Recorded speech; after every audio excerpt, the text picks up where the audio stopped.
The main thing from last night that we talked about that's going to carry on through all of the rest of these lectures, in summarizing a lot of the argument in the book, is what is God? And we define God, and the word I was using was arche, which is a Greek word. It means beginning. It's the word that's used in John's prologue in the gospel. In the beginning was the word. In Greek, it's in the arche was the logos. So when we're talking about the arche, we're not just talking about the beginning of time. We're talking about the source. And David Bentley Hart's translation translates it, in the origin was the logos.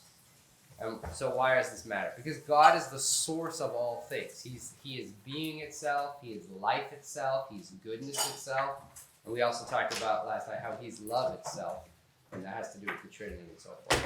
And so the problem with the fall is that we unplugged ourselves from life itself. And that's why we're dying. And that, in some sense, I mean, there are many ways to talk about the fall, but that's a central kind of Orthodox image that's pretty distinctly different from a lot of these Western types of Christianity who focus on the fall in terms of guilt and punishment. And in Orthodoxy, we tend to focus on this more intimate matter of life and death. It's more immediate. God is life. You have life. If you unplug from God, then you don't have life in you anymore and you are dying. And so we ended last night by saying, well, how then do we have life itself? We plug back into Christ. I use this analogy of the power strip. That Adam is a power strip. He's plugged into the wall. The wall socket is the arche, is energy. If you unplug the power strip or the surge protector from the wall and you plug it into itself, then it has no power. So Christ is the ultimate power strip, to use this kind of goofy modern analogy, because he is both something you can plug into and he is the source of all power and energy himself. So how do you plug into Christ? This is the question we left with last night. The Orthodox answer is, of course, through the sacraments. But we need to stop a minute and unpack what exactly that means. Because sacramental thinking is one of the main ways of thinking that everybody in the ancient world would have totally understood at an immediate, intuitive level, and modern people constantly struggle with, because, as we talked about last night, we have this implicit religion of secularism. We're going to talk about more what that means in the third lecture. So let's take a minute to talk about sacramental thinking. There are kind of two elements to how secular people imagine the world to be. If you listen to my podcast, you know I talk a lot about the imaginative framework that people have. That's the way they view the world. Everything that happens to you, you view through kind of an interpretive lens of how you imagine the world to be. How do modern people imagine the world to be? Well, there's two dichotomies, this philosophy word. There's two sets of pairs that we need to think about. One is the physical and the spiritual. Modern people tend to think of these things, the physical and the spiritual, as radically separate. We think the physical world, that's what we can all agree on. There's matter, there's physical objects, we can measure all of these things, we love doing science on all of these things, and that's the kind of knowledge that we believe in, that we have faith in. And modern people don't only believe in that, some/many do, but we also believe in the spiritual. But modern people have a weird view of the spiritual. We tend to think of it as extra.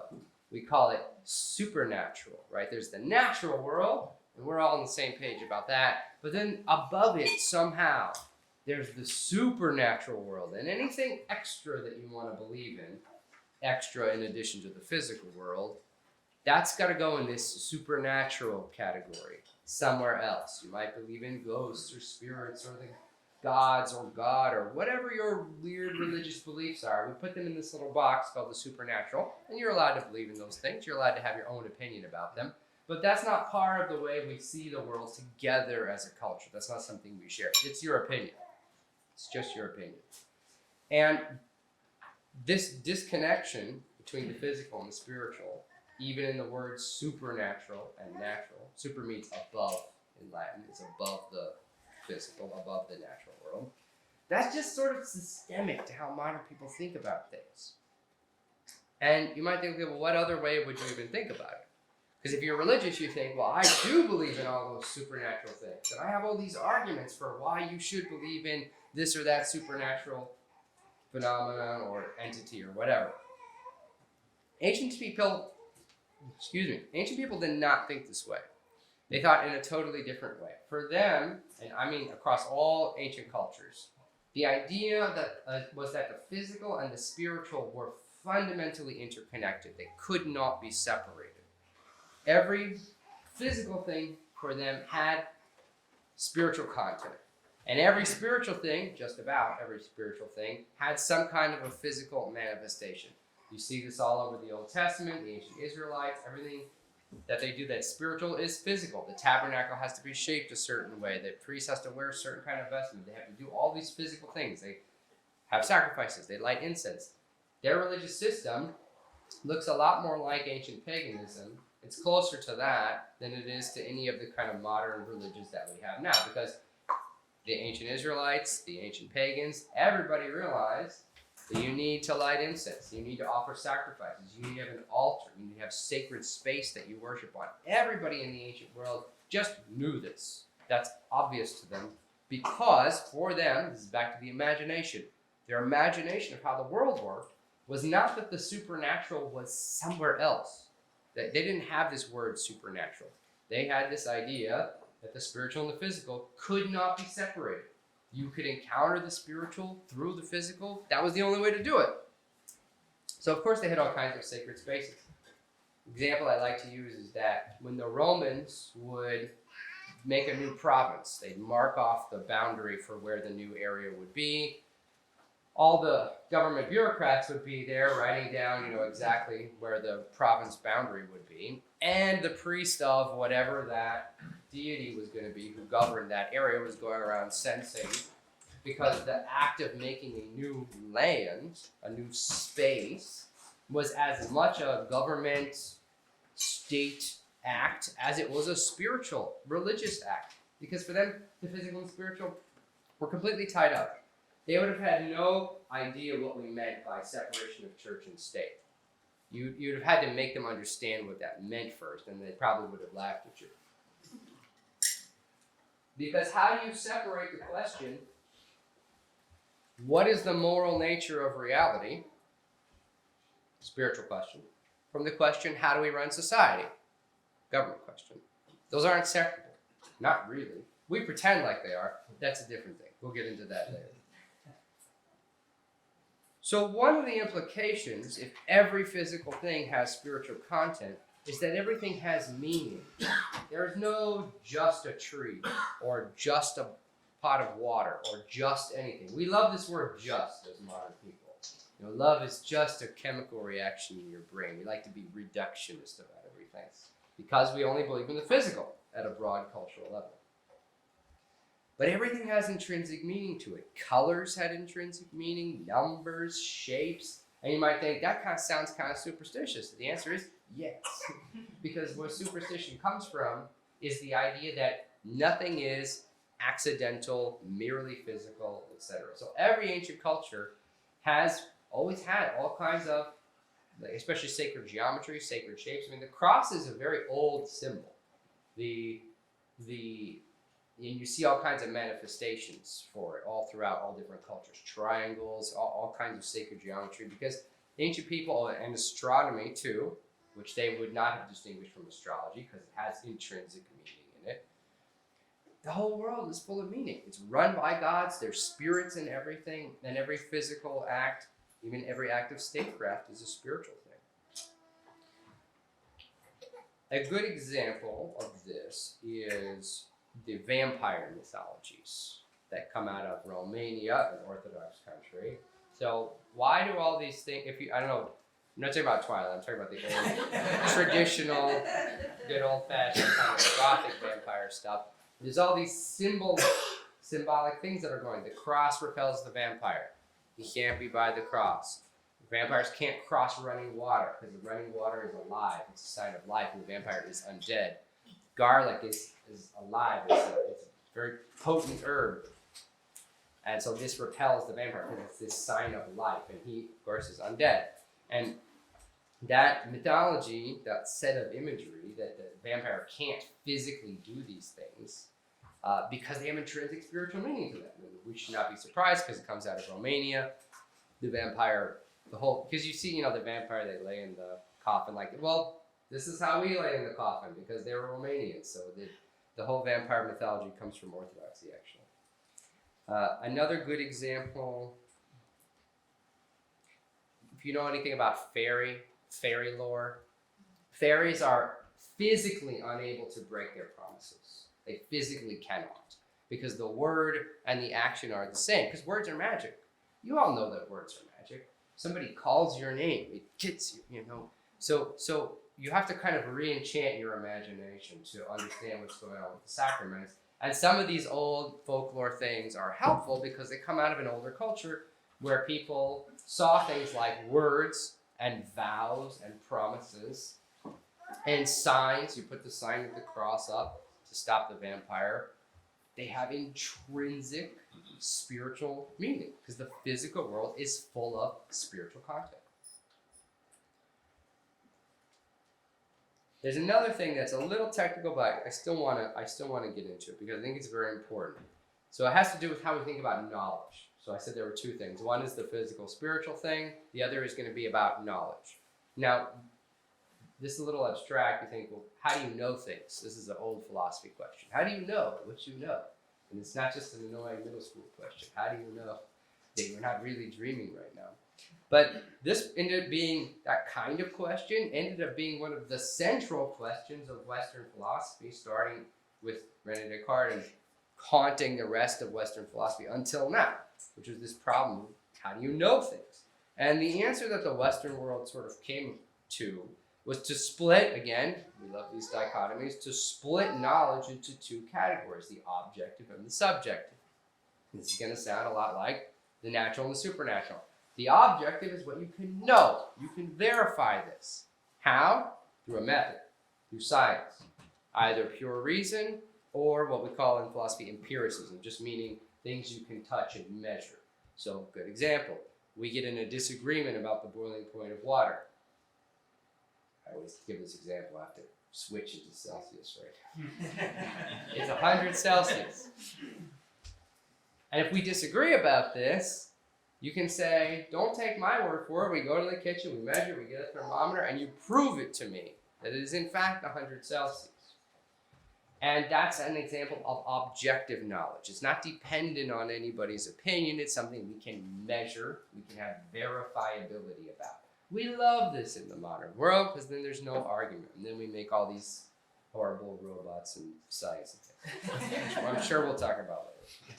And well, what's left over? Well, then there's the subjective. And that's just kind of your opinion, and you should probably keep that to yourself. You're allowed to have it, of course, but we don't take that seriously as the same kind of knowledge. It's kind of a second-class citizen of knowledge. Now, what's the problem with this? Obviously, objective knowledge is really convenient. Here's the problem. The objective is all of the things that you can verify and prove, but there's no meaning in any of those things. What does the boiling point of water really mean to anybody's life? Whereas the subjective ends up including everything else. Like what? Religious experience, aesthetic experience, relationships, meaning, love, relationships, all the things that give life meaning. But those are not objective, so they have to go in this subjective box. So all the things that give life meaning, you can't prove or share with anybody. You can't demonstrate them, so they can't be shared in the same way. But all the things you can prove and demonstrate don't really have any meaning to them. That's why we get all this scientific language. It's just a tree. It's just this collection of molecules. It's just whatever. So this has led to a huge crisis of meaning. There's a lot of factors to this. Underpaid, overgeneralized. There's a lot of problems in our culture about meaning, and it's because we don't have any shared center of meaning. And it has to do with how we think about knowledge. So you have these are kind of, if I had to pick two main things to kind of characterize the modern secular way of viewing the world that we all share and struggle against. It's one, that the physical and spiritual are separate, and that the physical really is the main one, and the spiritual is kind of wibbly wobbly. And that knowledge, how you know things, there's objective and subjective. And the objective, again, that's the main one. And the subjective is kind of whatever you feel. Now, those two categories kind of haunt everything we do and everything we think about as modern people. And it makes it very difficult for us to understand the sacraments and what sacramental life means. So I've given you the answer to the, well, what do we say then about the physical and the spiritual? The answer is every physical thing has spiritual content. That's what the ancients thought. That's what the ancient Israelites thought. That's what the early Christians thought. That's what people thought until maybe the Reformation or the Enlightenment. What's the answer to the knowledge thing? How do we break that down? Well, I'm going to offer you a third way of thinking about knowledge. So neither objective nor subjective. The word I'm using for this is participatory, which we talked a little bit about last night. So the idea about participatory knowledge is that there are things that you can only know by being a participant inside. You have to be involved in it. You know your spouse or your child or your best friend not because of some external list of data, but because you're a participant in that relationship. You're involved in that relationship. You know the content of that relationship from the inside, not from the outside. The analogy I gave in class to my college freshmen was, you're single, you want to date somebody, you want to get married. Imagine somebody messages you on social media and says, hey, I checked out your profile. I think we're a good match. Here's a list I made, a wiki of myself. It's comprehensive. I had everyone I know work on this. My parents, my friends, my teachers. It has everything you could possibly know about me, all cross-linked, complete. Spend a couple days reading through it, and then if you think it's good, let's get married. And you think, and of course, everybody has this horrified look on their face when I said, what would you do? What's wrong with that? And they're like, well, that's crazy. I say, why? Well, we've never met. So all the knowledge you need, all the information is in this giant wiki. What's the problem? And you tease and torture the students a little bit. And then eventually you get to this idea that getting to know somebody is participatory. It's not about a bunch of data, external data processing. I think at one point, one of the girls said, well, I think I'd be flattered, but I'd still say, why don't we get coffee and talk? She said, and get to know each other. And I'm just like, get to know each other. What's the know that you're missing? That's not in this wiki. And that's the answer to participatory knowledge, is that it's something you have to be a participant in. You have to be personally involved in it. The other analogy I often use is like if there's a drink, you don't know what's in that cup, presumably. You can guess. But you don't know what it is. And if you've never had a certain kind of tea, the only way that you're going to really understand the experience of drinking that tea is to drink it. You can know what's in it, what it's made of, by analyzing it. But to know what it's like to have that tea, that's participatory knowledge. That's not the same as, do you like it? That's the subjective. And it's not the same as, what is it? That's the objective. But the experience of it, that's participatory. So there are two things that you should know about this whole situation. Are we good so far? Is it kind of making you track? Okay. These things are a little abstract, but it's worth it, I promise. So here's what you have to realize, though, when you realize that most things in life are participatory. That's how you know them. Obviously, many things are subjective, many things are objective, but most of the things you know because you're a participant in them. Okay, so when you realize that, you realize there are two kinds of elements to this. One is that you have to be involved in order to be a participant. There's this essential ingredient. It's you. You have to be involved in that relationship and that experience and that group of people. Now, the problem with that is you. You are the problem. Well, true, actually, yeah, because if you have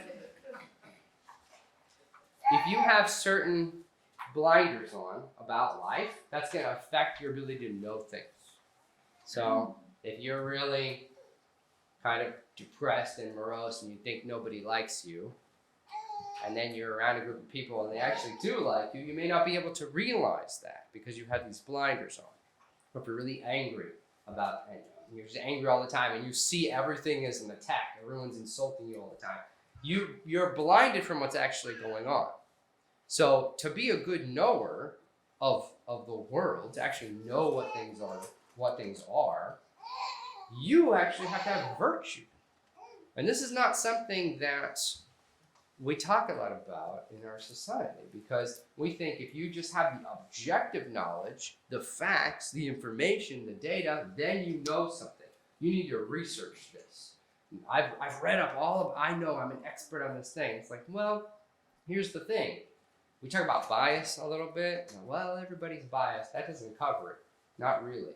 Because if you're angry, again, if you're depressed, if you're resentful especially, that's going to make it difficult for you to understand the objective world, because you're going to read things differently. The analogy I was giving in class is, you ever had friends who broke up?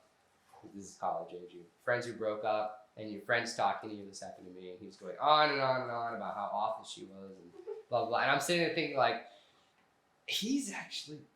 this was his fault. And he's the problem. And it wasn't her. And I'm sitting there thinking, like, how do I explain this to him? He's so angry and he's venting to me.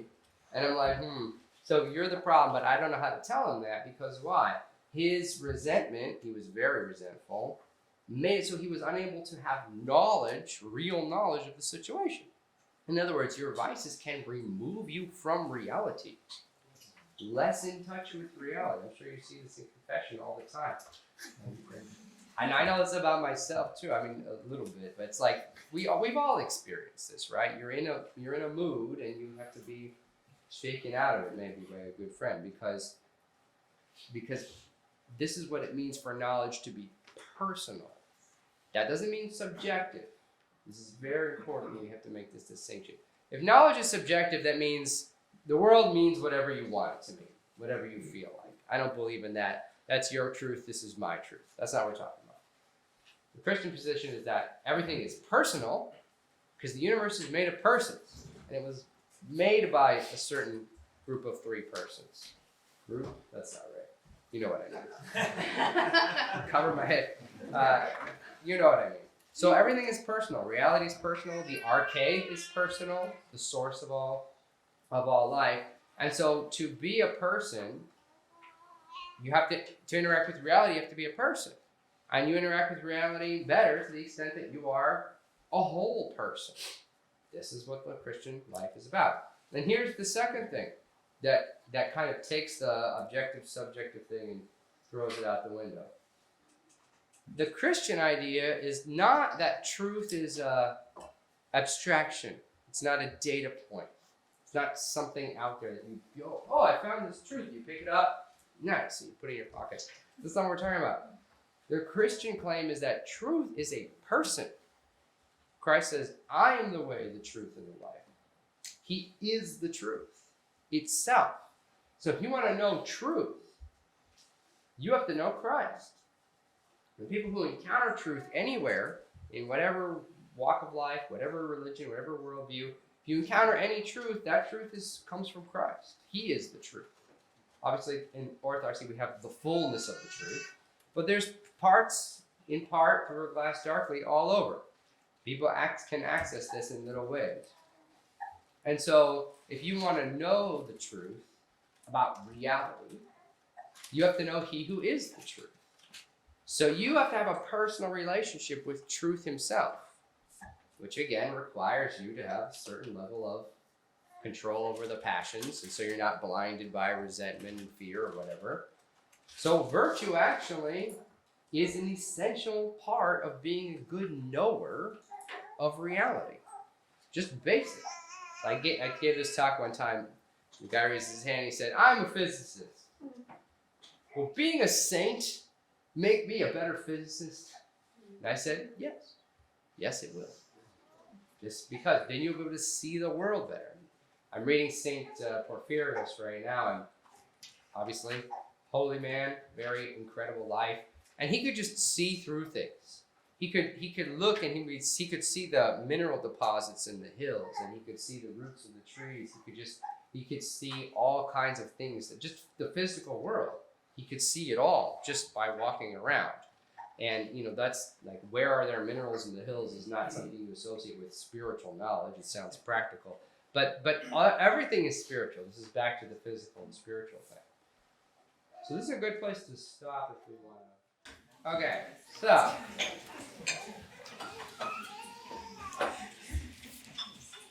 so the objective-subjective thing is fake, and really life is participatory. Let's get right to it. And the distinction between the supernatural and the natural, that's fake too. Every physical thing has spiritual content. Okay, so when you make those two shifts in your mind, then you're ready to understand what's going on with the sacraments. So what are the sacraments? There's all kinds of definitions for them. Catholics have their own, definition for them, like they do for everything. But on the paradigm that we've been talking about today, the way you would understand the sacraments is that they are spiritual realities in physical things. They're types of physical matter that have been set apart specifically to transmit or communicate, if you want to say interface and be a machine person, the spiritual to us. They're things that have specific spiritual content because the physical and the spiritual aren't separable. So the two, I just want to highlight, I guess 3 of them really. There's more in the book, but the 3 that kind of make the shift, I think, for most people is baptism, the Eucharist, and the liturgy. So baptism, why do I have to be baptized? People are always asking me this. Why? Because certain kind of religious thinking is, where's the minimum? What's the minimum I have to do? Not that you want to be lazy, you just want to know, like, this is the standard. You must do this. Do you have to be baptized? And when I told this to my secular students, they just didn't understand, well, why do I have to do this thing? Like, I believe in God. I agree with the teachings of Jesus, whatever that means. Why do I have to do this thing? And I said, well, are you a soul or a body? And that's kind of part of the problem, is that we tend to think of ourselves as souls or minds, not as bodies. We think, I am a soul or a mind or whatever, and I just have a body. The body is kind of a vehicle. And I'm hoping that, then when I die, I'll leave the body behind and I'll become a pure mental, spiritual being. This is, of course, not Christian. But a lot of people believe it. A lot of people who identify as Christians think that you're going to get rid of the body forever, and that your real existence is this kind of purely abstracted spiritual existence. That's why people think that there is a group of people who are excited for the prospect of a technology that allows you to upload your brain into a computer. Have you heard of this?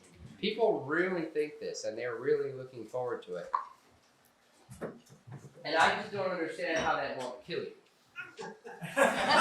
Because good, let's throw the body away. Now your mind is in the computer. I think you just died. And really, and it's going to be so scary. Somebody write a science fiction story about this. And that rests on this belief that you are a mind, and you're not really a body. But ancient Christians believe you are a body and a mind and a spirit. You are all 3 of those things, and they all go together, and they're all really inseparable. That's why death, is this tragedy, because it separates the soul from the body. This is unnatural. So, of course, when you repent and you want to come into the church, you need to be cleaned. Not just your soul, but also your body, because your body needs to be saved as well. Just like your soul needs to be saved. All of it together. And of course, the cleansing of the soul, how else would it be done than through the cleansing of the physical body that is equally you as your soul is equally you. They're not really separable. And so now communion, the Eucharist, is what you were asking about. So You want to be joined with the life in Christ. You want to be part of God. How do you do this? Again, it's not just by agreeing in your mind, because you can agree with all sorts of things. What does that have to do with your being? What does that have to do with your existence, your reality? Even the demons believe, we hear in the New Testament, and that doesn't help them. They believe the mental assent is there, but they're still demons. So I joked with you, I said, the answer is you are what you eat. That's why to become partakers of God, you have to eat God. Well, let's unpack that a little bit, because eating is part of our nature. Eating is part of what it means to be contingent, meaning you're dependent on your existence to something else. You're not your own source of life. That's what God is. God is reality itself. He's life itself. He's being itself. We're not any of those things. We have life, and we're dependent on the source of life. So you'll notice that in order to exist, you need to eat. And in order to live, you need to eat living things. If you eat unliving things, that's what you'll become. You'll become unliving very soon. If you only eat sand and pebbles, you will die. So if you eat lifeless things, you become lifeless. If you want to live, you need to eat living things. You need to eat plants and animals. So if you want to become united to life itself, that's what you need to eat. That's just built into our nature. Eating is this primal thing that is part of who and what we are as created things. So you eat God. Now, and this is part of what's going on with the incarnation, because the arche, this is what would have been the scandal for the pagans. They agreed that the arche, this is the word, if you missed last night, this is the word we're using to talk about the thing, which is life itself and being itself and existence itself and goodness itself. They agreed that the arche existed, but by definition, it can't really be a physical thing. Physical things are limited, they're created, they're in time, in space. The arche has to be outside of all of those things, because it's the thing that creates all those other things. And so the idea that, so that's the problem. The arche is timeless, ageless, spaceless, immaterial, and you are in time, you're material, you're limited, the arche is unlimited. Well, how do you bridge this gap? That's why the incarnation is so central to our faith, because in order to give us himself as food, God has to become material.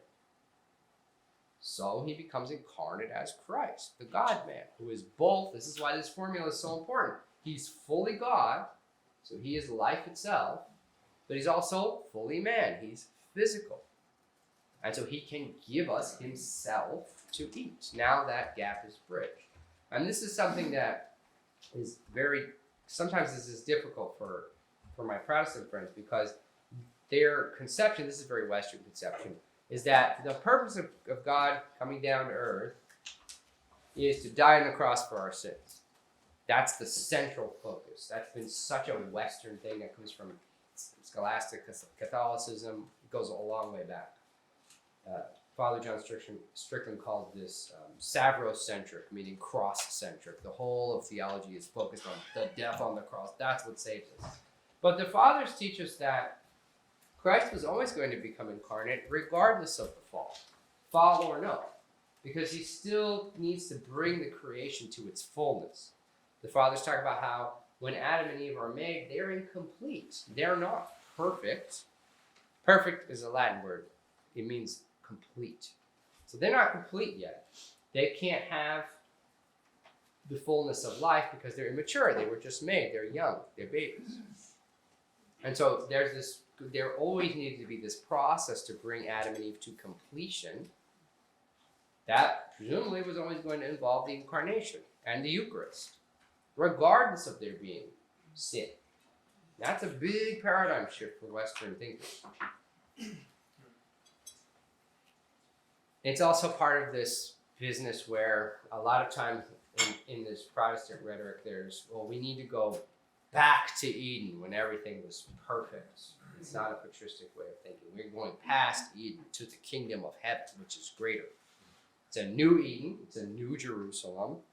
paradise is there, but it's going to be fulfilled in the kingdom of heaven. I'm sorry for the interruption. Please. I'm not following one part just because I don't understand one word. Yes, sir. Eucharist. Oh, What is Eucharist, that's communion. that? Communion. Oh, Yes. thank you. Sorry. Thank you.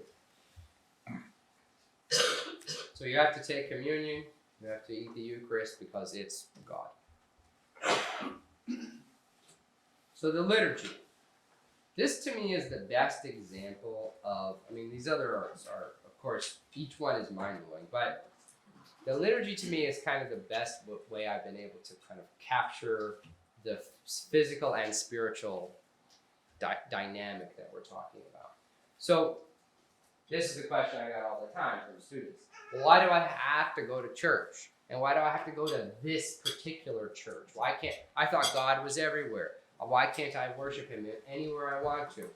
I love him, I believe in him, I can pray to him here or on the bus or whatever. And this comes from a very impoverished understanding we have of what church is and what church is for. So to explain what's going on in the Divine Liturgy, I go back to Moses. So when Moses goes up to Sinai, God gives him the commandments, he gives him all these instructions, he gives him the law. The sort of implication is that God shows Moses the cosmic liturgy. That's what the prophets see. They see the angels singing around the throne of God. There's a cosmic liturgy that's going on all of the time in heaven. That's why the archangels are often dressed as deacons, by the way, because they serve in this cosmic liturgy.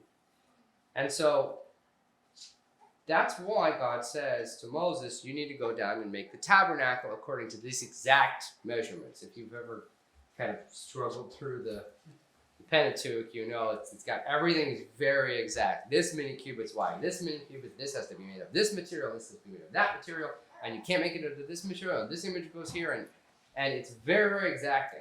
And then when people screw this up, they die. That's why they tie the rope around the high priest when he goes into the altar, because if he dies, they want to be able to drag him out without themselves having to go into it. And why is that? Is just God picky or something? And that's what a lot of people think. He's picky and they didn't do it right, so he kills people when they do it wrong. That's not what we're talking about. God is showing Moses the cosmic liturgy, and then he's asking him to reproduce it with dimensions and material that correspond typologically, spiritually, symbolically to what's going on in heaven. So let's talk about imitation for a second. So imitation, this is another thing that would have been very obvious to all ancient people, all traditional cultures. Know that imitation is participatory. Imitation is participatory. So when you imitate something, you kind of participate in it. A good example is I think my dad, when I was like 8, he dressed up, for Halloween, he got a full Batman costume. You see, Batman is a theme in my life here. And he comes in and he's dressed as Batman. And as an 8-year-old kid, I was kind of like, wait a minute. Is this Batman? Like, you're confused a little bit because you're 8, but also because he was in character too, right? That was made it worse / better. And so he's borrowing, what's happening is he's borrowing the energy of this cultural figure. He's drawing on that energy by imitating it.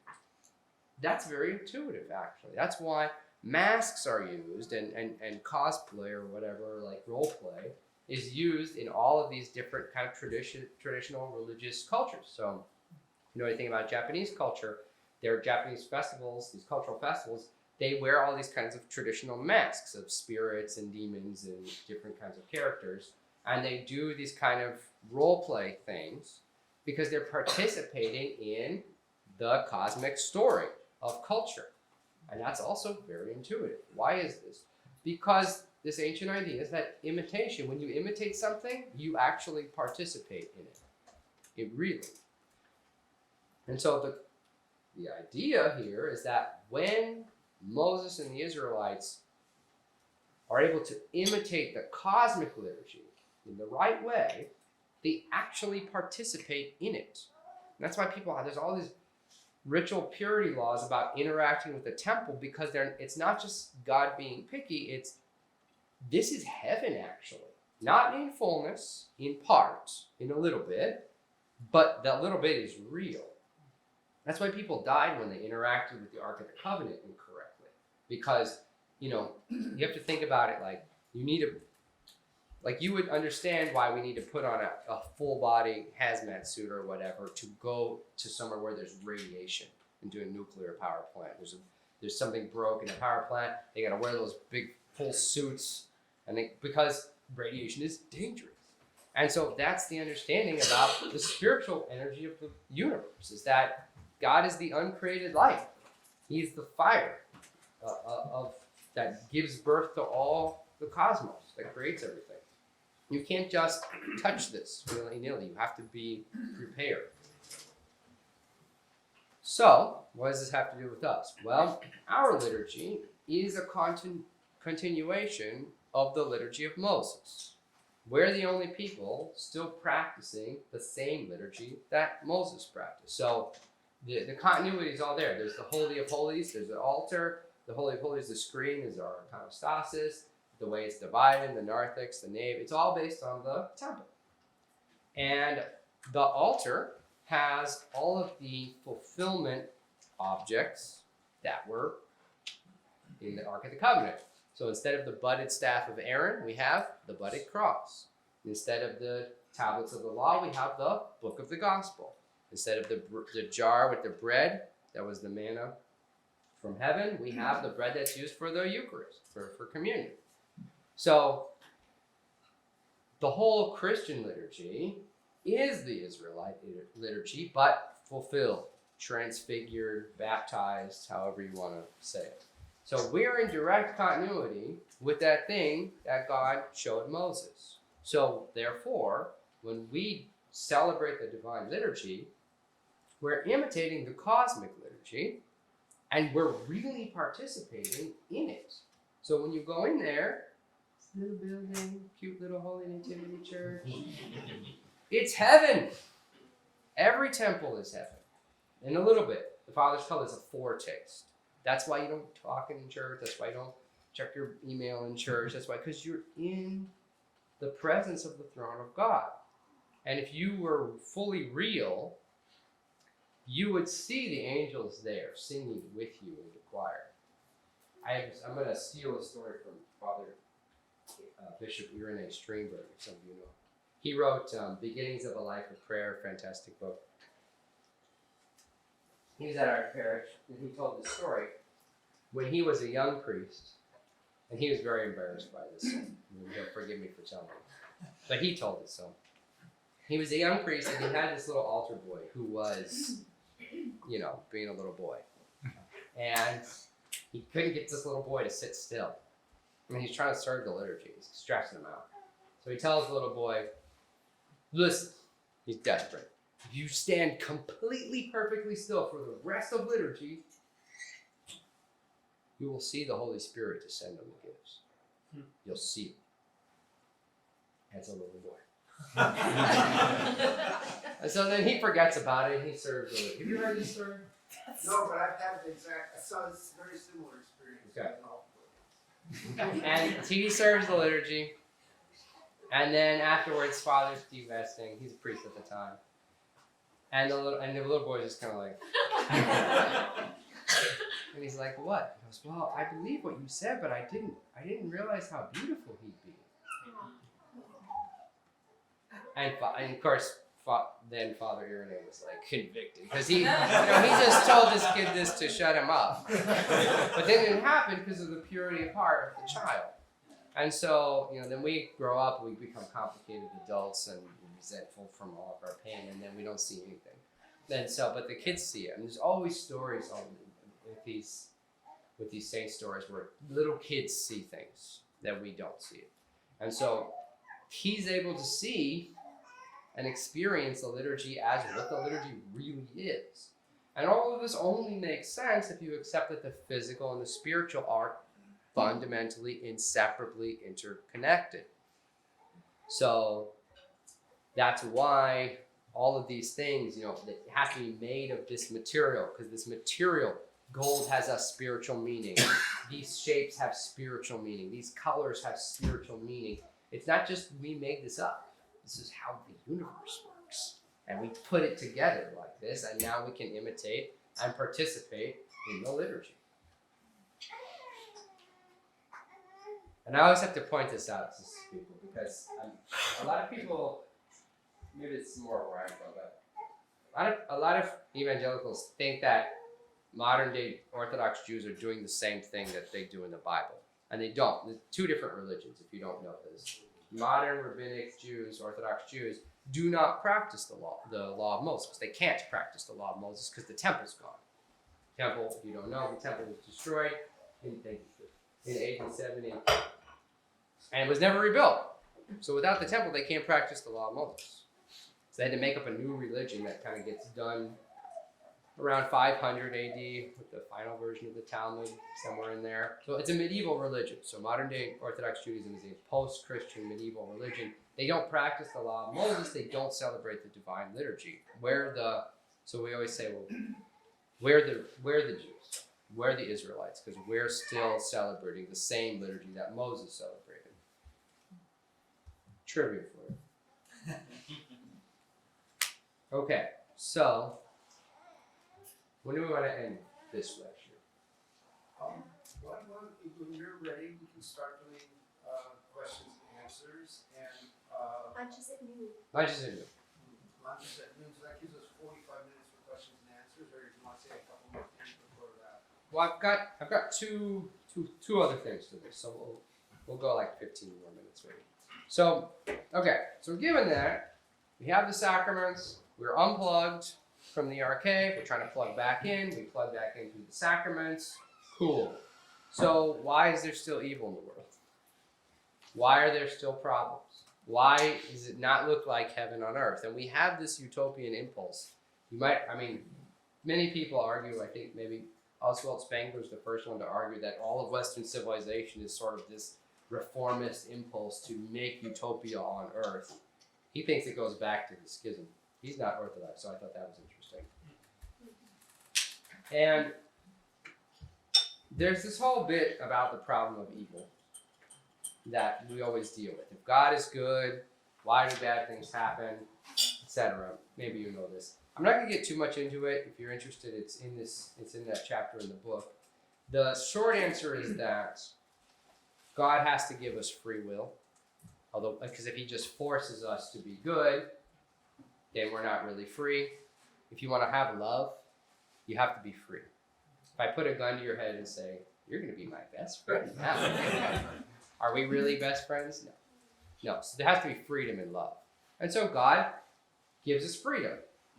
And you're either free or you're not. And if you're free to do evil.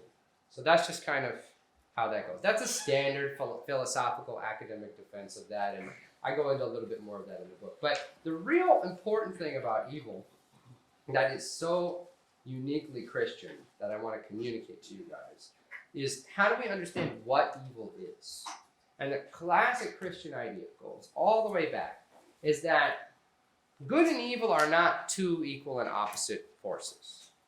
A lot of people think this, that you need the good to know what the bad is and vice versa. And if you didn't have hardship, you wouldn't be able to appreciate the good times or something like that. This is called moral dualism, that good and evil are equal opposite powers. And some people use the yin-yang symbol for this, which makes no sense actually. That's a Taoist symbol, which is actually much closer to Christianity. That's another story. Anybody read Christ the Eternal Tao? Yes? Okay. Great book. You can talk about that if you want. So, the important thing is that for Christians, goodness itself, because you already got this actually in the arcade discussion, goodness itself and reality itself are the same thing. The arcade is both. He's the source of all goodness and the source of all being and existence. And when God creates the world, every day of Genesis, and God said it was good. It was good, it was good. The creation is good. So goodness and reality are kind of the same thing. What is good is reality itself. So what's evil? Evil is a corruption of the good. Evil is always a corruption of the good. Evil is not a thing in itself. It's a good thing taken at the wrong time, to the wrong degree, in the wrong way, for the wrong reasons, etc. And I always challenge my undergraduates with this. I say, name me something that you think is intrinsically evil. And then whatever they say, we take it and we show how that's just a corruption of a good thing. You know, there's and somebody's like, violence. I say, well, sure, but do you like sports? Do you like martial arts? I love martial arts. I did martial arts for 20 years. Violence is great in the right way. You know, there are less use cases for violence than for other things.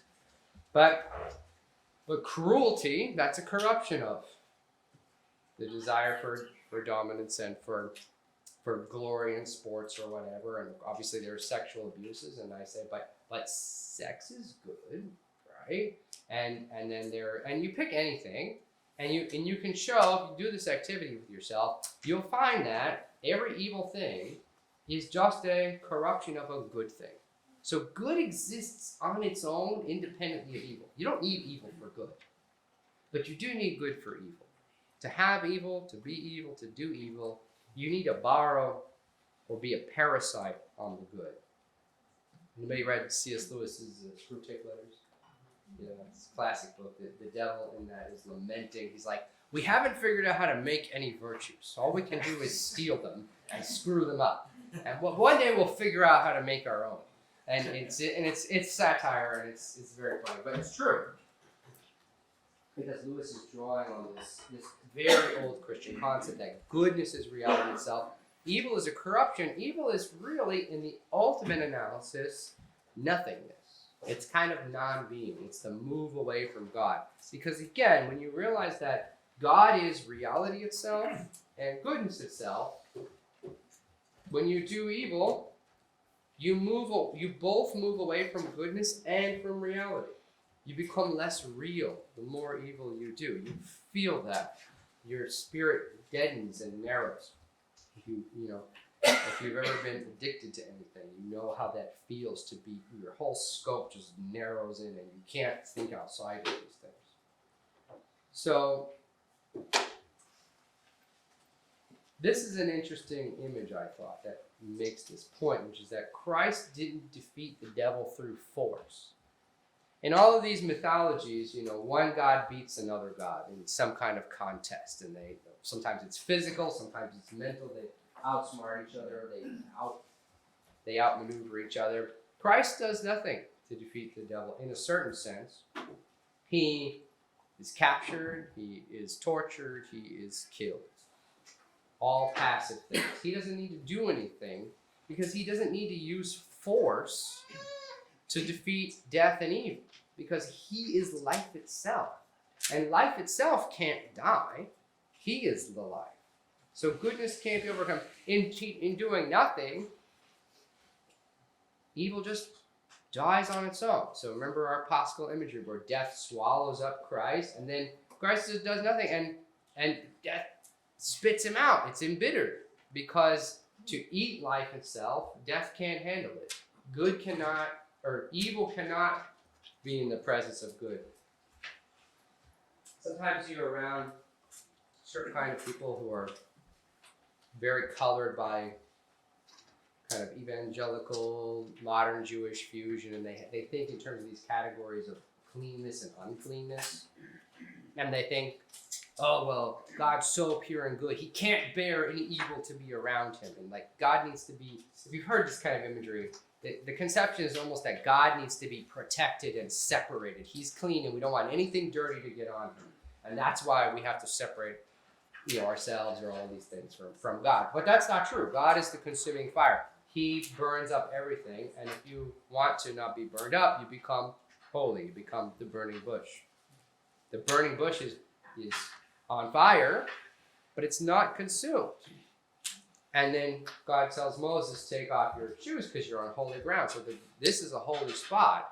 And holy things don't burn up.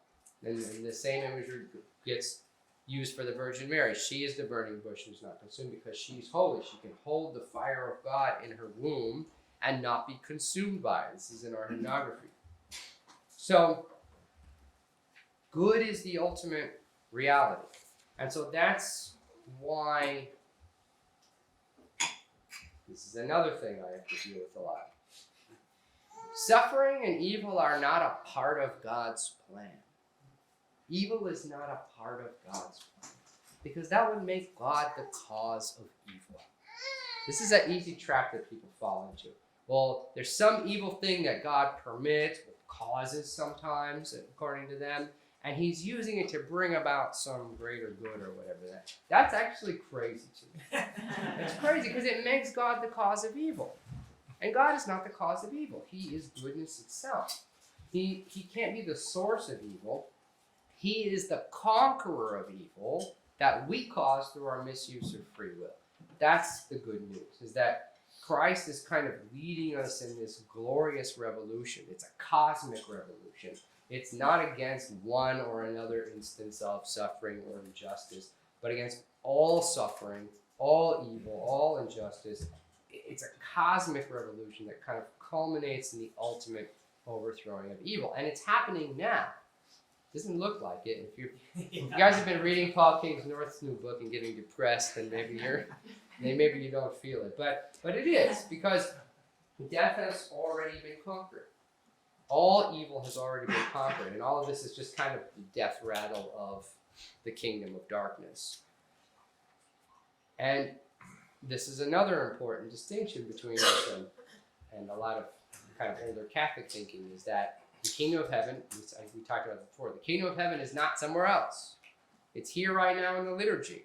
The physical has the spiritual in it. When you walk in there, you're participating in a little foretaste, a little bit of the fullness of the kingdom of heaven, which is reality itself. And so that's the radical hope, is that the devil wants you to think that all of this is the most real, that the physical world is the most important, and that we therefore need to make heaven on earth in some way. And if the world is screwed up, then you need to be really stressed out about this because it's not right, and where's my, idyllic utopian 90s that goes on forever kind of thing.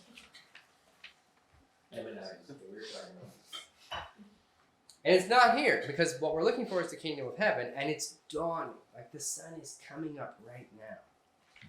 And so this is the gospel. This is the good news, that all evil and death and suffering is being swept away. And so our task, therefore, is to, as the fathers say, to become fully human. That's the goal, because we are not fully real yet. Otherwise, you could see the Holy Spirit every time He descends on the Eucharist. You could see the angels. You could see through time and space like St. Porphyrius, because you're not fully human yet. Like, we also have this idea, this is part of the natural, supernatural thing. We have this idea that the physical world is primary, good, I'm fine, this is real, and then heaven is more somehow. It's supernatural. It's somewhere out there that's bigger and better. And again, if you like C.S. Lewis, if you've read The Great Divorce, and this is in the Fathers too, it's like we're kind of sub-real. We're subhuman. Reality itself is where God is. That's where we want to go. So our task is to become human. The Fathers say that when Christ says it is finished on the cross, he's talking about the completion of the first fully human being. Christ is the firstborn of the dead. He's the first, the second Adam, but the first full Adam, the first fully human being. That's what you're being called into, which means by implication, unflatteringly, we are kind of subhuman here. But I think you know that. I think you got the sense. Got the sense of it. Yeah, I got the sense of it. Yeah, we're subhuman living in the shadowlands. That's the Lewis phrase. So the reason everything isn't fine right now is because we still need to repent. I tell another story that I stole from a priest. It's great to just hear these stories and take them. My priest back home, they were having a meeting with the bishop. This was last year, I think. And they were talking about all these different things. And there was this one guy, he raised his hand and he said, "Master, we've been praying for peace forever." And why is there no peace? There's all this horrible, he was Lebanese, I think, there's all this stuff going on in the Middle East, horrible. There's never peace. Why hasn't God heard our prayers? Why hasn't God sent us peace yet? We keep praying for it. Where is it? And without, this is the way the story was told to me, without blinking an eye at all, the bishop goes, because you haven't changed. You haven't repented. That's why. And that's a hard word, I think, for our utopianist reformer culture. That's what the West is. We think we can just fix everything. We can make, the system will fix it. The right government, the right laws, the right whatever, then we'll get there. You're the problem. And therefore, repentance is not about purchasing fire insurance so that you don't go to the bad place or you go to the good place. This is very common, unfortunately. It's about this kind of transformation. And the reason we need to do this is because in our misuse of free will, we've built up a kind of resistance to being plugged back into the arche. There's all these things in you that you want to hold on to, that you don't want to fully plug back in. You don't want to fully give up. And the problem is we think those things are the real us. We identify so much with our vices in ways that we don't even realize because, and it doesn't even have to be vices. It could be your pain. This is very common. We identify with our pain. Oh, I'm this. I'm in this kind of pain. Therefore, this is who I am. And of course, you don't want that to be who you are because the full you, the real you that's coming, will be free of pain. Will be united to goodness and glory itself. So to be less good, like I said, is to be less real. If you do bad things, you don't just become bad, you become unreal, less and less real. This is the image I want you to have. So the goal, and this is how I kind of sold it to my undergraduates, is the goal of religious action is not to make God happy or to get a reward or to get a pat on the back. The goal of religious action is to become fully human. Is to become the most real that you could be, to be who you are. Because you're not real yet. You're a shadow. You're a wraith. You're the walking dead. And so, I'll end with this. There's this other problem that people are always bringing up. In philosophy, we call it the problem of divine hiddenness, which is just a way of saying the same. You hear this question, well, if God exists, where is he? You do this, and everybody laughs, and they're like, ha ha, checkmate, Christians. And besides being really silly because it's not, that's not what the arche is, and they would know that if they knew anything about religion. The Christian's answer is, God is real. He is revealing to himself to all of us all of the time.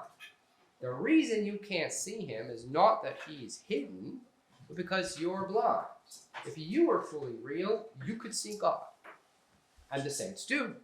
We have the whole witness of the church for the last 2,000 years. Amazing things. This is why it's so important to read the saints. So you experience God to the extent that you are real. That's what's going on with all of this. That's why the title is Journey to Reality. Because we're not there yet. And I think when you let go of trying to make this place reality itself, this is our home, this is what we're gonna fix everything on this earth, then you have all kinds of misery and frustration. You read the news, you're like, and that, but be at peace, because reality's coming. Q&A? Yes, sir. Perhaps you could talk about why disease happens, and perhaps touch on a saying that I found that was, I think, get it with Porphyrius or Iesius, but the idea of pain is purifying. Pain is purifying. So why does disease happen and pain as purification? Yeah. So my understanding, I don't remember where exactly this is, but my understanding is that, because you could also ask, well, what about natural disasters? What about earthquakes? What about genetic things? Like, why is this the case?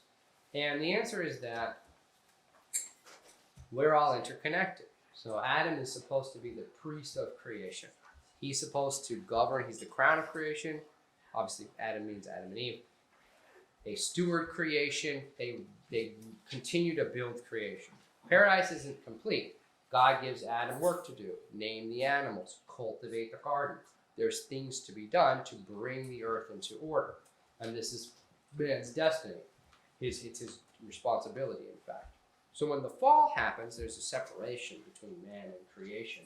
And then the creation starts going astray because man isn't there to govern it. And so, depending on your view of the age of the earth or whatever, I mean, one way is to talk about that, death and sin come into the world, and then you have predators and mosquitoes and whatever, because the creation's starting to become corrupted. It's warped away from Adam's guidance. Adam's not there to guide it, so it kind of falls into corruption, and that's what leads to diseases and obviously death and all anything that's happening in the natural world is sort of the result of it being unplugged from Adam. And you see this in the fall.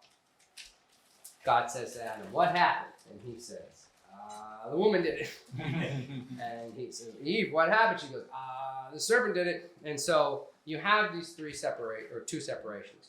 The separation between the things that were not supposed to be separate. Between Adam and Eve, so the genders are separated. That's not supposed to happen because bone of my bone, flesh of my flesh, they're the same thing. Not anymore, so then you have battle of the sexes forever. And then people always talk about the battle of the sexes, and I'm like, oh good, you want to do Eden in the fall over and over again every day? That's really the goal? And then Eve says, no, it was the serpent. So she blames the creation. So then we're separate from the creation too. So now with the separation comes all this kind of corruption. The natural disasters, I'm giving you more than you asked for. People ask this question. Well, guess who else was supposed to be in charge of creation? The gods, the angels. Yeah, Lucifer. And then Enoch, he has a different name and all that stuff. But all of the kind of text and commentary around the Bible, and it's hinted at in the Bible, is that these creatures are supposed to be these. If you want to call them fallen angels, you can call them gods. Little g. Sometimes that makes people uncomfortable, but I think that's what we're talking about. They're supposed to be in charge of all these different areas over the earth, and then they fall too. And so then and they're in charge of storms and spirits in the earth, and Poseidon's the god of the ocean and of earthquakes. So it's like. So everyone who was supposed to be in charge of the world fell, and now the world sucks, and there's problems. So then what about, and so, okay, well now we need to fix it. So this is into your second question. Well, Paisios and Porphyrios and many saints talk about, we tend to view suffering as just like, we can't tolerate suffering, not on a personal level, but on an existential level even as a culture, because Western civilization thinks that we're going to eradicate all suffering with technology and good government.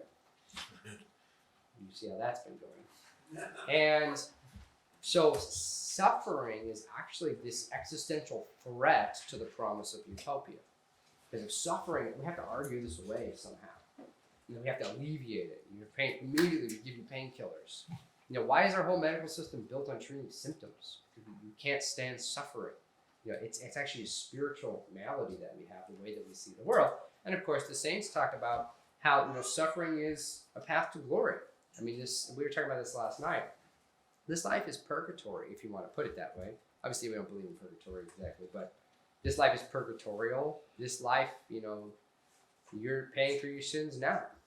You're suffering now. And the goal is not to arrange this life such that it's maximally pleasant and comfortable. It's to get out of purgatory and to become fully human.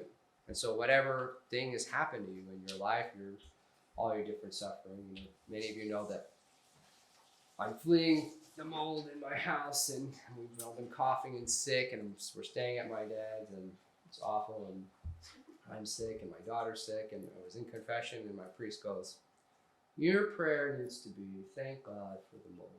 Thank you, God, for showing me how I'm weak. Thank you for showing me where I need to repent more. And so I've been like, not really what I wanted to hear. Okay. And so I've been praying it, you know. So hopefully, does that get at? Yeah. Yes, ma'am. Coming back to this imitating language. Yes.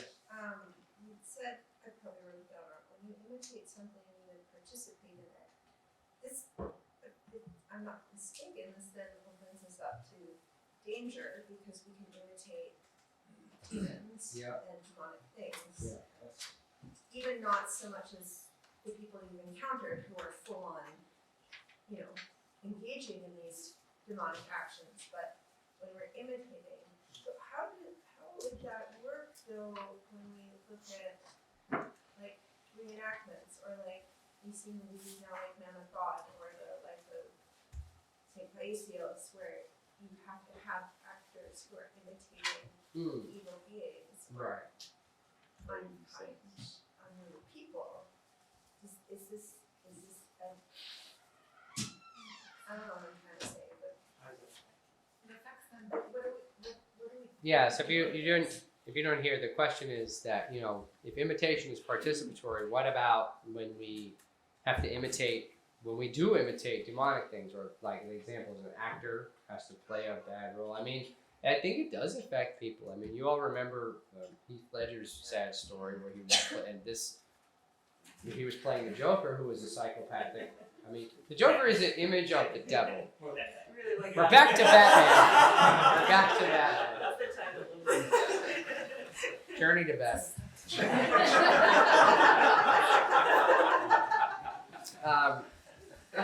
In the Batman universe, if you don't know, we're just all in there.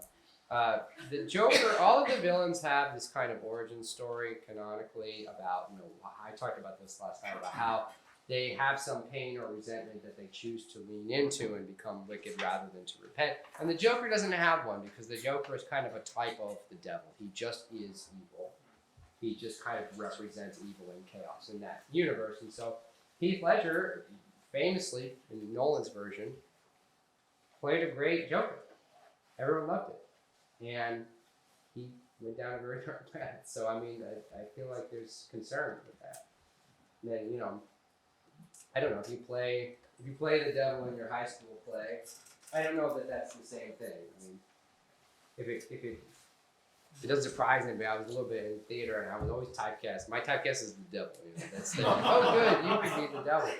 And I don't know, like theater devil is very different. Like the Mephistopheles who's dressed well and who's, you know, this and that. But I think if you have a right headspace for it, you pray, and you know, you're acting and you know you're acting. But yeah, I think it's concerning, and I wonder. I wasn't like a full theater kid, but I knew those people, and it's odd to me that theater people tend to kind of go in these kind of secular directions. They tend to be into weird stuff. So maybe I haven't thought about that connection. I mean, when you open yourself up to inhabitation by different spirits, maybe that's a concern. Why are all of our Hollywood actors into weird stuff? I don't know. Yeah. Good question. I kind of want to riff off of that, and Yeah. Michael, you might want to add to this too, but what are the ways in which people imitate demons without knowing it? Like, you know how Jesus says, like, you do not know what spirit you are of. Yeah. Was it James and John who wanted to sit next to him? So you don't know what you're asking. Yeah. Basically. Okay, Yeah. but what are some ways in even the way that we speak? Like sometimes my daughter says things, and I'm like, would God say that? Right. Are we siding with the demon on our shoulder when we make mistakes in our language, or orienting ourselves towards like a lack of hope, for instance? Would you go so far as to say that, I guess, is what I'm saying. Well, I mean, your question sort of implies that if I say yes, then it implies that, well, there's a set of speech and methods that we can do that will keep us from being involved in the demonic. And I'm going to say something that's going to sound maybe a little reactionary, but I literally just mean it literally. We live in a demonic culture. I think just literally, like the more I read history, the more I look at it, I unpack this stuff. If you listen to my, especially if anyone's listening to my Dark Logos and Techno-Paganism series on Substack, I get into this about, you asked me to summarize this yesterday, about how I really just think that this culture that we live in is run by the fallen gods. And to me, it's very obvious. When you see it, you can't unsee it. It's just everywhere. We have images of the gods up all of the time in places that you wouldn't have thought about. They're very vain. They need to be worshipped. And there's demonic imagery all throughout the music industry. It's rampant in the music industry, and it's all over Hollywood. It's all like And the beauty industry too, like nail polishers are named after like sin or like vices and stuff. We're like, why do we do this?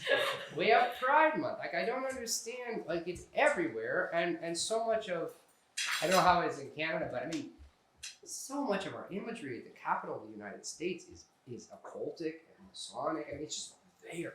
Like, I lived in DC for 6 years, and we did the Capitol tour. We looked at everything, and I'm wandering around. I'm like, because I studied classics for years. I read Greek and Latin, and read all these pagan things, and it's steeped in the pagans. And then I'm walking around the Capitol. I'm like, oh, Holy water. No.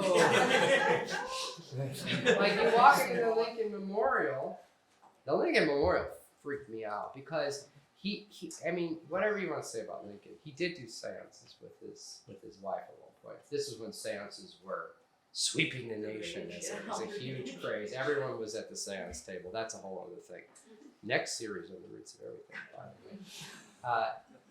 But if you've been to the Lincoln Memorial, it's a gigantic temple. It's very clearly a Greek temple with a huge throne with a huge statue of Lincoln on it. And I was like, Zeus? Is that you? It freaked me out, man, because all this imagery is pagan. It's occultic. Occultism is a huge, deep part of our history in North America. All of the new religions came out of, I'm getting into it, upstate New York with the suffragist movement is rampant with occult practitioners. It's very strange. And so what I say is, just literally and historically, we live in a demonic occultic culture. All of it is occultic. And so there isn't a set of procedures that keep you clean from this thing. So don't get a bit upset. But I think this is hopeful. Because if we're really literally contending with the demonic culture, then the problem is very simple, which is Christ has already conquered the devil. He's already conquered death. So literally the solution to culture is to repent. It really is. It's that simple. Repent, be baptized, take communion, pray, do the Jesus prayer, fast, conquer your passions, get rid of your phone, and you're just gonna, they can't overcome you. It's a you problem. It's hopeful. When I say you are the problem, everybody laughs, but that's actually hopeful, because you can fix you. I mean, God fixes you, but you know what I mean. But you can't fix other people, you can't fix the government, you can't fix any of this stuff, but you can fix yourself through throwing yourself at the feet of God and asking to be healed. Do you want to be healed? Say yes. So I think the whole culture is just demonic. Everything we say, everything we do, our language, our music, just the whole thing. Okay. Yeah. But it's been overcome. It's overcome already. And the lie is that the devil's winning. It looks like it. It's very convincing. Believe me, after I did the Dark Logo series, I was just depressed. Just like staring at the ceiling, and my wife's like, "What's wrong?" Everything. And like everything, all of it. You know, but I had to remind myself, like, actually, it's fine. Yeah. Yes, ma'am. Just kind of maybe connecting the two ideas. I mean, this isn't really a question. I don't know if I'm asking questions sometimes, but Sure. or like I don't expect a response. but like we talked a lot about different things. I really like the needing personhood to kind of like access reality. And then I also was just like I've thought about that before, and it's like almost absurd and like idiotic to even have to say that. Like it's weird that not against you, but but like it's really weird that we live in a place that you have to say that, and that's like and then it's like, why did we forget that? And then it's like, why do if God is so like good and we want to be near God and we see God and then it's just like, why do it just reminds like, why do we keep forgetting that? Like, or when I'm like sitting and I'm just doing my life and it's like I feel something godly, or I'm in this moment and it's like, this is where I want to be, and then I just like you just turn away from it, and it's like, why are we so dumb? Like it just seems weird. Like We're weak. Yeah. The fathers say that man's forgetfulness is one of the worst things. Yeah, That's yeah, one I of the talked worst. about that with Father Michael before too. It's just like, but why are we forgetful? Like it, it just always pushes into that. I don't know. Well, you need to struggle constantly, because the forgetting leads to having to remember, and struggle to not forget, and the struggle is what makes you human. I believe. So, Sorry. go ahead. I just wanted to add an example to what you said about demonic nature of the war. It's actually, I was like listening to like what scientists are saying about modern like robotics, like building the humanoid robots. Yes. And they say there is no reason to build humanoid robots, Right. because they're not perfect for their tasks. There are many other shapes that will do jobs million times better. Right. But they still do humanoid robots. Why? Because they're demonic. That's why. There's only one explanation, because there's no other reasons why they're building humanoid robots. Yeah, I mean, the devil hates. Did you guys hear that? No.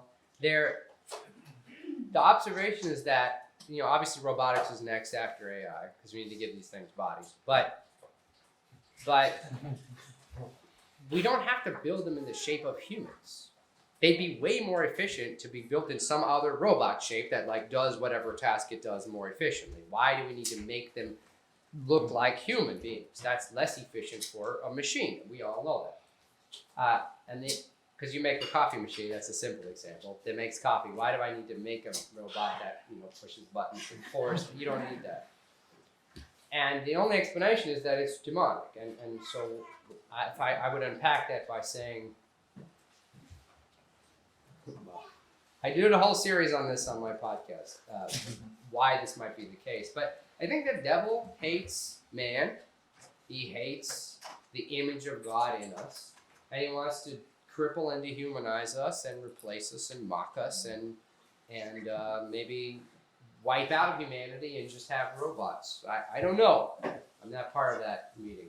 But it is kind of a mockery to make the robot in the face of a human.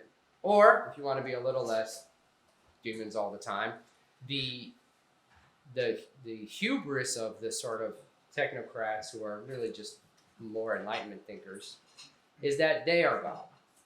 And if you read the writings of the early Enlightenment guys, everything that they're saying, these so-called founders of modern science, they're all occultists too.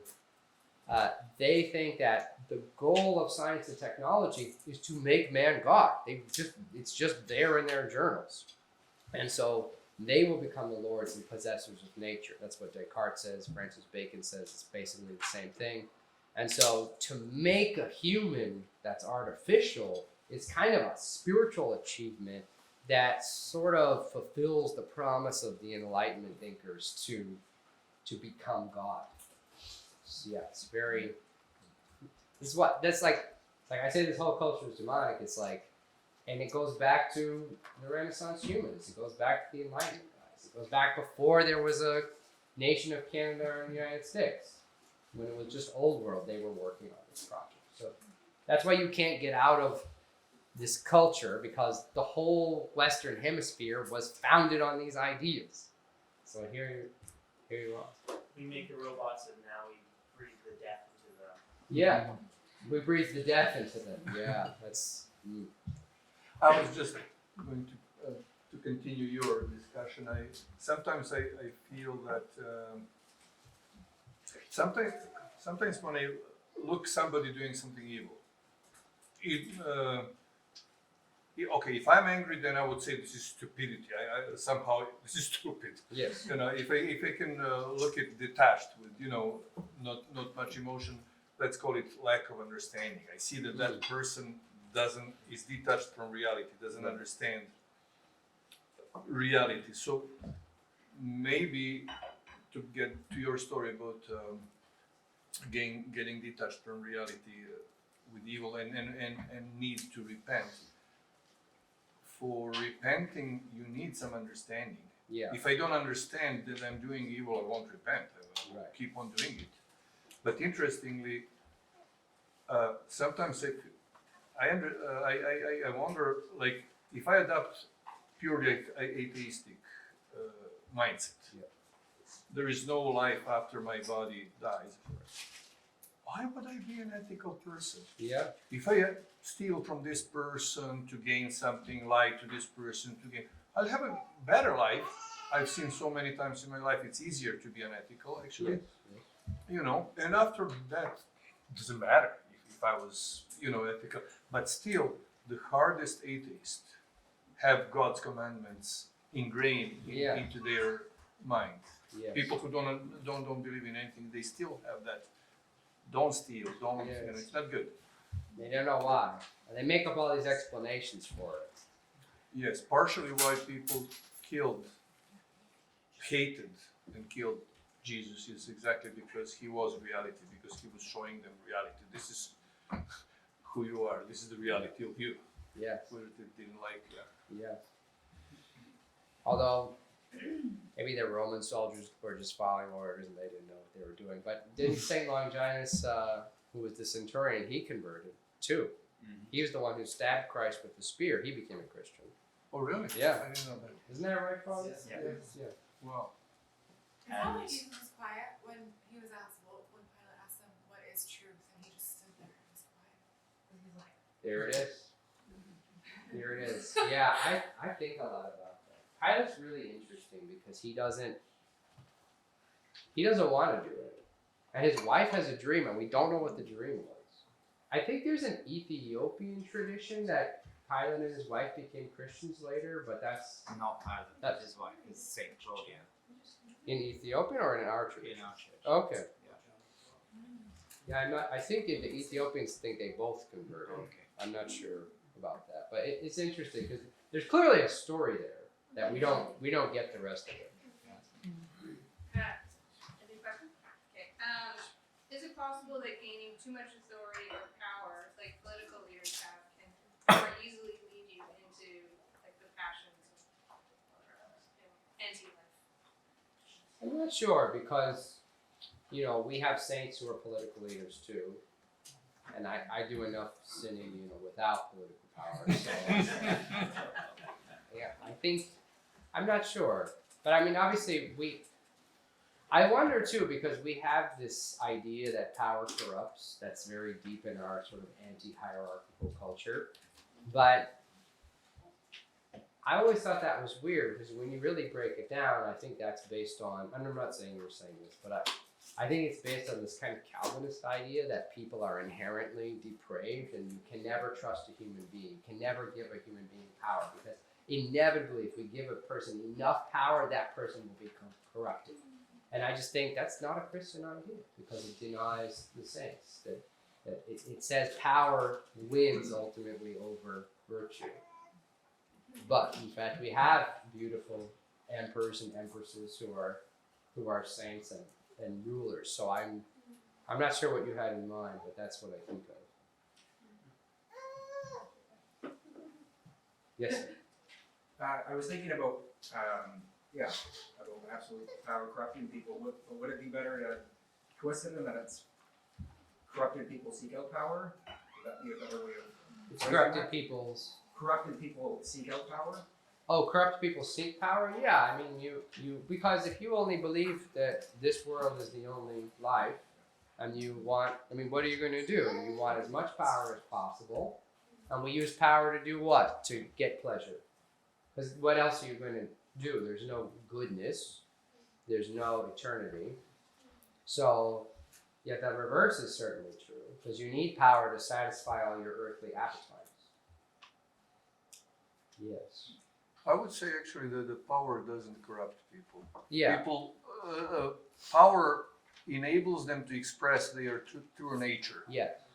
Like if you are a generous person and you get in a possession of lots of money, which is power, money will help you to express your generosity better. If you're a stiff person, money will help you express your stiffness better, nothing else. But you are who you are. It's I think that's right. That's what I see. Yeah. Yeah. Yes, Kyle. But to the Adam and Eve thing, and I apologize, I don't think this is a super crisp question, but essentially, so why didn't Adam and Eve have to eat God in order to be plugged in? Well, I think the idea is that they were going to. They were going to, so what was the nature of their plugged in? Because they were plugged in to the archetype more than immediately afterwards, the fall, and so what was the nature of their being plugged in? That's a great question. I'm not sure, but because Father. Okay, so we tend to think when we read the story that God created Adam and Eve, and things are going good in the garden for a few years. Father, do you want to be closer to the mic? Oh, is there a mic? Yeah, we're recording. Yeah. So, Okay, so we tend to think that God created Adam and Eve and things were going well in the garden until the snake showed up and then things got messed up. But the teaching of someone like Maximus the Confessor, I'm not going to say all the fathers because I haven't read all the fathers, but Maximus the Confessor I know because I've read him, not all of him, but I've read him saying this, is that there's no time lapse, right? So God breathes life into them and immediately, name the animals, it's not good, boom, boom, Eve, fall. Like that day. Yeah, just boom, it all happens. So, That sounds about right. yeah, doesn't that sound like our experience, right? Yeah. And so to say they were going to eat, it wasn't like, 100 years from now, 1,000 years from now. It's like, on the way to church, they fell. That sound familiar to anyone? Right? Yeah, it's like they're on their way to what's next, but okay, and so that caused there to have to be a kind of a nurturing and a growth that maybe took a lot longer than it was supposed to Maybe take. on the 8th day, Christ was going to be. Right, exactly, and that symbolism is so cool because, we are living in the 8th day, and so that so It's like them eating the apple is a manifestation of it's how the they anti-Eucharist, are. right? Yeah. It's I'm taking you here. You no, come back. please. I'm learning something. Yeah, no, it's the anti-Eucharist, right? So That's great. So, what does the tree represent in the Garden of Eden? The knowledge of good and evil. Why was it put there? What was the aim of that? The Father, is it in Maximus? No. I think it's in Irenaeus where he says that they were going to get the tree of the knowledge of good and evil. That was intended for them to have. yeah, all the way back at Irenaeus in the 2nd century. So Yes. Very, very early. But the way St. Irenaeus talks about it is he says God imposed a fast because mankind was made immature. They weren't mature enough to take that tree of knowledge of good and evil. And so the whole fall, because again, a lot of these Protestant conceptions is that God made a rule as a test and they disobeyed, and disobedience is that's the problem. And the Orthodox conception is they had to fast because they weren't ready. And when they took something before they were ready, it's like the new wine and the old wineskins, it splits, they couldn't actually handle it. Because Irenaeus is responding to the question, could God have made Adam and Eve perfect in the beginning? And he says no, basically, in so many words, because he says they were immature. They weren't ready for perfection yet. They had to keep growing still. So the problem, because you'll hear critics say, like, you see, the church hates science and knowledge because the sin is eating of the tree of knowledge. Got them, I've heard all the worst atheist arguments. And the church responds by saying, no, we were supposed to get it. That was for us. But you don't let your toddler watch an R-rated movie. There are great R-rated movies that my baby will watch when she's much, much older, but not now. You don't give a toddler a knife, a sharp kitchen knife. When she's older, she can cook with it. But so the things at their time and place. That's really the issue, is that we broke it fast. Yeah. Okay, and then I'm wondering, there's this pagan view to become our own God, and that theosis is to become like God. Yeah. But there is an order of things. Like we are always nested in the image of under the Creator. Yeah.